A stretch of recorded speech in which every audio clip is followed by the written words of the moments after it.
ये question tricky है, higher education से जून 2024 का ये क्वेश्चन है और यहाँ पे आपसे पूछा गया है, कुछ ऑर्गेनाइजेशंस दी गई हैं और यहाँ पे पूछा गया है कि ये जो ऑर्गेनाइजेशंस हैं इनको आपको अरेंज करना है ईयर ऑफ स्टैब्लिशमेंट के हिसाब से। तो कुछ संस्थाएं दी गई हैं जो स्पेसिफिक जो स्ट्रीम्स होती हैं सब्जेक्ट्स की उनको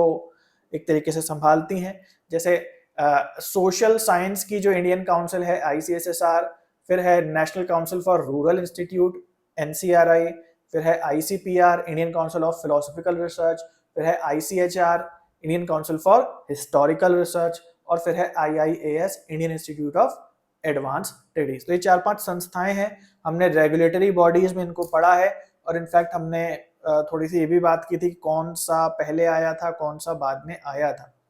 अब यहाँ पे ये बिल्कुल रटने वाली चीज है, तो जितना अच्छा आपने रटा होगा उतना अच्छे से आप इसको अरेंज कर लेंगे। अगर आपने नहीं रटा है और आप मान लीजिए एग्जाम में ऐसे क्वेश्चन को गलत करके आते हैं तो बिल्कुल बिल्कुल भी दुखी मत हो,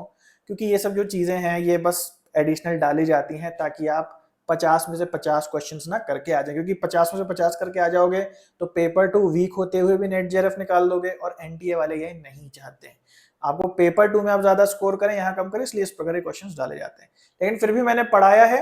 ये जब एग्जाम में क्वेश्चन आया उससे पहले ही मैंने पढ़ा दिया था, तो अगर आपने रट लिया होगा, मान लीजिए आप रटने में अच्छे हैं, तो क्वेश्चन आपका निकल गया होगा। खैर इसका जो आंसर है वो 3 है, अब इसमें कुछ एक्सप्लेन करने को नहीं है, बट मैं आपको दिखा देता हूं कब कब कौन कौन आया।